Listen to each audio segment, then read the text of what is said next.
The following is an exclusive presentation of WI Garden Media, the voice of Garden Talk Radio. If you want to be part of the program, you can certainly do that in a couple of ways. One being you can send us an email to gardentalkradio@gmail.com. That's gardentalkradio@gmail.com.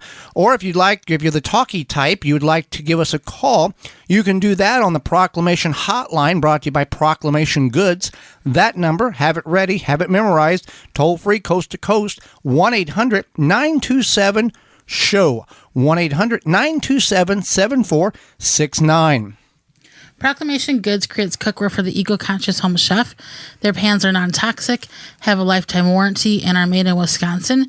Their award-winning stainless steel Proclamation Duo cookware set is a 12-inch skillet and a stock pot that doubles as a wok. Best of all, the skillet and stock pot hinge together to form a Dutch oven. It's 2 pans with a versatility of 10, empowering you to cook more with less. If you care about your health and strive for a more sustainable lifestyle, then Proclamation Goods is for you. Supply is limited, so order yours now at proclamationgoods.com. All right. Well, Holly, as we are getting into the summer months and water retention or watering becomes more of a focal point in our gardens, we need to look at ways in which we can conserve water. And that would be one, maybe setting up an irrigation system or using the tree diaper or drip works or a water hoop. But also, if we can water less and keep that water in the soil and keep it moist, that's even a better alternative. And we're going to go over some mulches, which are good, and some that aren't so good when it comes to your edible garden. We're going to focus on the edible landscaping, the edible garden, not so much the perennial or the flower beds, that type of thing, because that can be rocks or pebbles or stones, that type of thing. We're going to work on the garden itself. Absolutely. So the one I want to address for sure is grass. So that would be grass clippings. And the important thing to remember for grass clippings is you want to make sure that they don't have any weed seeds, because you don't want to add weed seeds to your garden.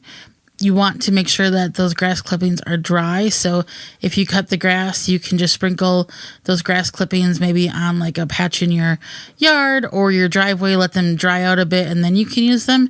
And then you also want to make sure that you haven't sprayed or paid somebody to spray chemicals on your grass that contain 2,4-D. And then that is the... What is 2,4-D? 2,4-D is a highly persistent broadleaf herbicide. And what it does is it kills off broadleaf plants.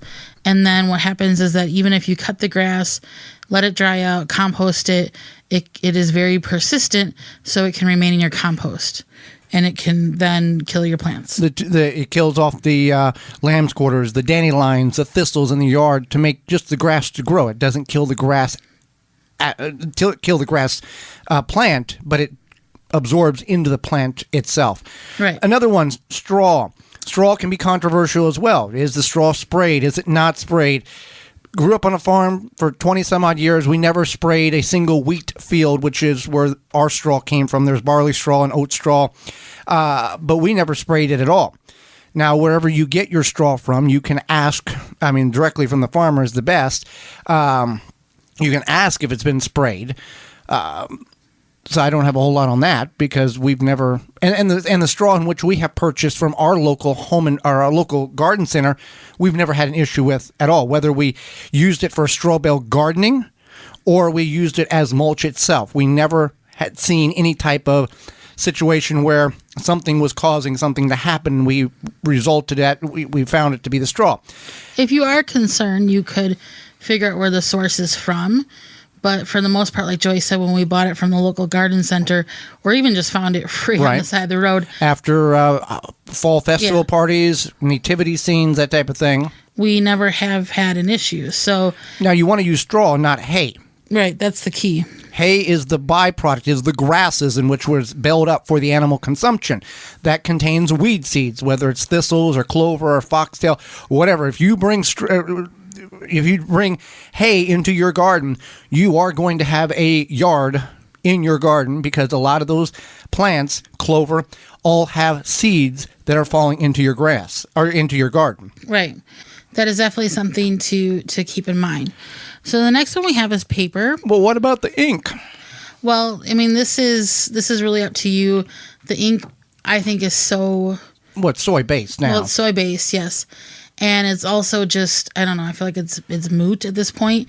Of all the other stuff. Of all the other stuff that could, affect your garden. That you're sucking into your lungs every day. Right. Yeah, exactly. So, if you use, air freshener, or fabric softener, or any of that stuff, those are volatile. The ink is a welcome invitation there. Right.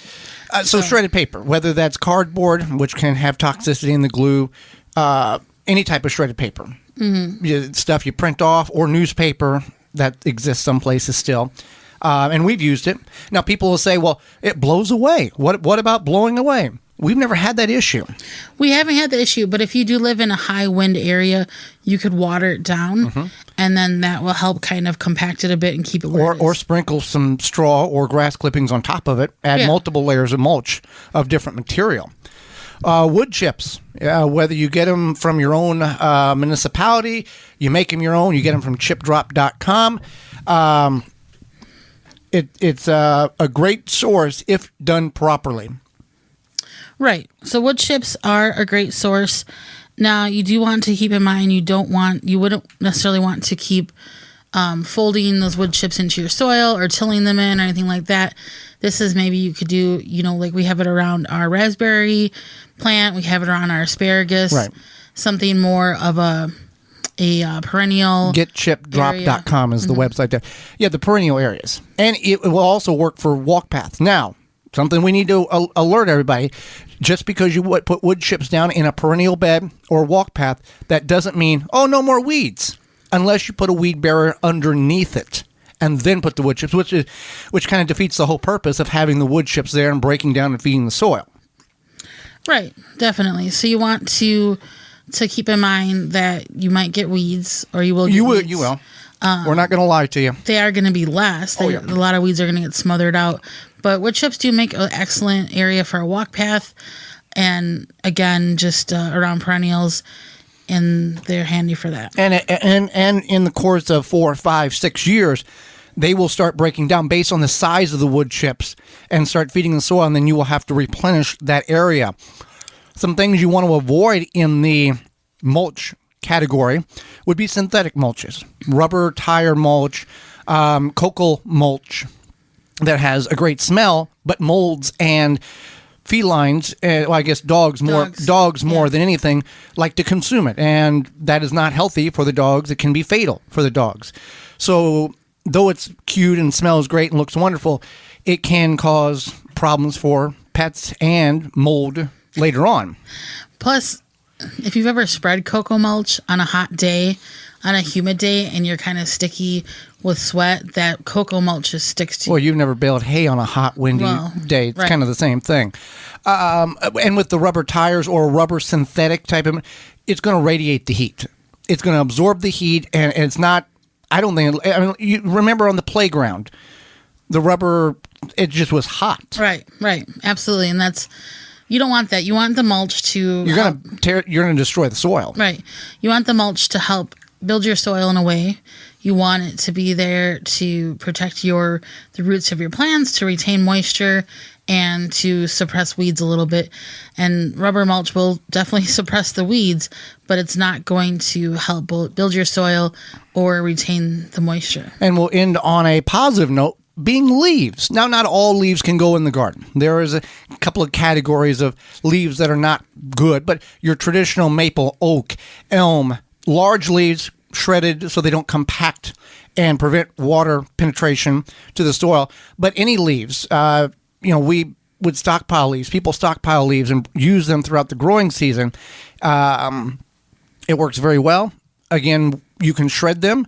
They're going to break down quicker. If you have just a regular maple leaf, you're not going to have to worry about it compacting or preventing moisture from getting to the soil. Now, if you have giant oak leaves, you might want to break them up type of thing. But we've used leaves for decades, and they're free, and we've dug them out of the street, and they work phenomenal. And if you apply them over the beds in the fall, 2-3 foot high. We've done that. You can see videos on our parent website, the WisconsinVegetableGardener.com. By June and July, you can't tell we did anything because it's broke down and fed the soil, and it's a living mulch that then we have to supplement it, grass clippings or shredded paper at that point. But it works really well, and it's free.